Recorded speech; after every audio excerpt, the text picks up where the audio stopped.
I get a number of questions from you on how to.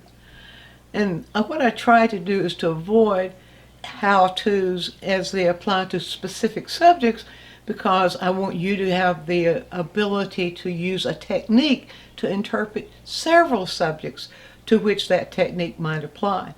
Well, this how-to is how do you paint skies?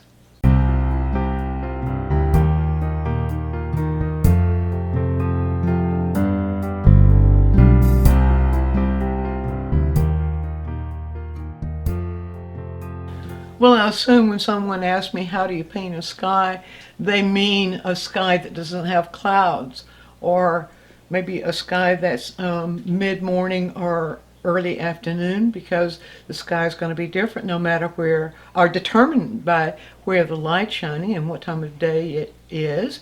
Lots and lots of things. But skies are not the only thing that use a technique which can show that kind of smoothness that we see in the sky. I also get the question, how do you paint a white wall? Those sorts of things where the color in something appears to be pretty much the same.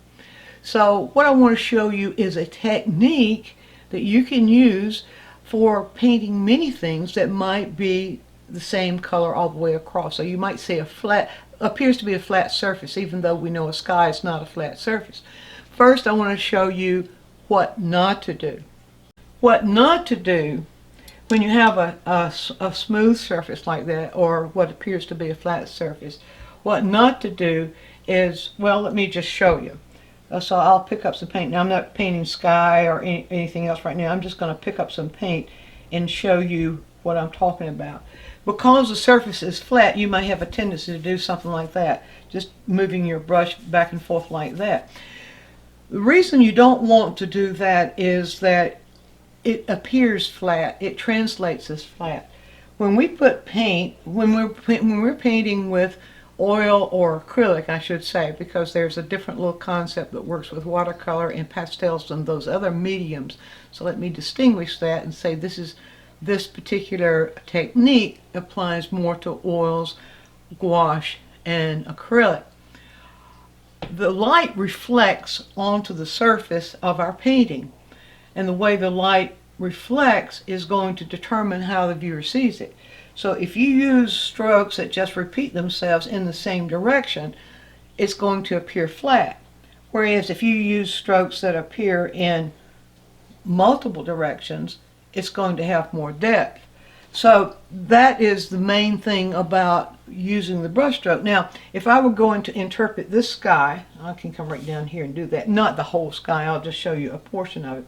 If I were going to interpret that sky, rather than stroking straight across like that, which would be the way to get it done quickly, and a lot of people will take a huge brush and just, well, that may look like sky, but it's going to appear flat. Even if you vary the color in there, it's still, because of the way the light reflects onto those strokes, it's going to appear flat. So let me suggest to you a technique that you might use for interpreting something like a sky or a flat wall, but you'd use a different color, of course, if you're doing a wall, unless it's a blue wall. So let me show you how the difference between what's happening here when you just do that and what happens when you vary your brush stroke. Now, what I'm using here, this too, when you're painting skies, the color that you use is going to also going to help to give the depth. A lot of people will just say choose some color like cerulean blue, and that's the sky color, so that's what I'm going to use, or Prussian blue or something. Well, if you really look at the sky, you're going to see some variations in color, and you're also going to see variations in value. And here, the photograph interprets it. It seems to be kind of cerulean, but if you look a little bit more closely, you can see actually some variation in color and value. My preference is to, if I'm painting a sky or any surface that seems to be the same color and value pretty much throughout, is to put down on the palette at least 3 colors and work with those. So instead of putting down cerulean blue, I'll look at this color and I'll say, what blue do I see? In terms of the hue of the color. It's not blue so much as it is a blue leaning towards green. So one way to get that is with ultramarine blue, which I have here. I've got ultramarine blue in its darkest form here. I've reduced the value of that to, or raised the value of that with white. So I might get the ultramarine blue. I might pull then just a little bit of a blue-green into that. Remember I said blue leaning towards green. The blue-green that I find very useful is the Rembrandt Viridian. And Rembrandt, because it's one of the few, I think Gamma makes one too, that is transparent and dark. I prefer the Rembrandt because it seems to me to be deeper. But anyway, aside from that, so rather than to mix that, I'll allow it to mix in the brush. Then that's not all. That sky is not as saturated in color as you think it is. And so then I might reach for a little bit of a purple. In this case, I've used the cobalt violet because it's a violet, but it has a low tinting strength, so it's not going to take over. And why would I use that? Because the green has a little bit of yellow in it. Purple is the complement of green.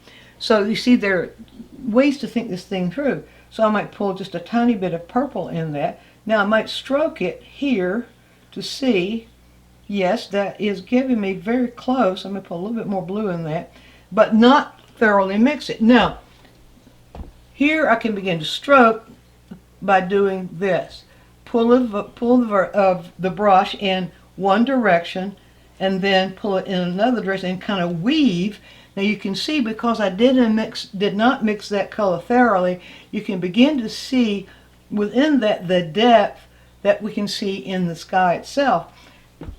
And because I pulled the brush in the crisscross direction, it has a depth that you might not be able to see. The camera might not show you, but you can see it when you're looking at it on your canvas. So I might continue that by reloading the brush, and I'm carrying that darker part out. I might vary that mixture just a little bit, and you see then I begin to get more of that depth. Now, as I'm coming down in the sky, what do I observe? I'm going to pull some white over here. As I'm coming down that sky, what am I seeing happen? I'm seeing that it's changing a little bit more towards the green. A little bit, this blue is greener and lighter than this blue is. If you're painting a wall, you're going to discover a similar thing. It won't be the same value all the way across. If the light is shining on that wall, it's going to be shining more strongly on some areas than the others. In that case, you need to look for how it goes a little bit more towards shadow. And in that case, you would darken as it moves a little bit more towards shadow, or you would lighten as it moves a little bit more towards light. So in this case, our blue is leaning a little bit more towards light. Now this is where the brush stroke really will start showing. So I'm going to reach over. Reach over into white. I'm going to lighten just a little bit, and I'm going to weave that stroke into this stroke. So I'll weave it like this. Let's get that just a little bit lighter, like that. Then I can move the brush back up into this area very lightly, and I can weave those together. Now I begin to see the evidence of the strokes. I begin to see that I can feel more depth in that mixture than I did when I first began with that top layer. I continue to move. Now I might add just a tiny bit, since it's getting greener as it comes down. I might add just a tiny bit more of the green that I'm seeing here. And I'll come here and weave it into, and there again, I don't want it to be thoroughly mixed in the brush. Just control the value on the palette. You do that by watching what's happening on the palette. You watch that you don't just dab your brush into the light, but you pull your brush into the edge of that white as you pull it down, and weave that in, and you see it's beginning to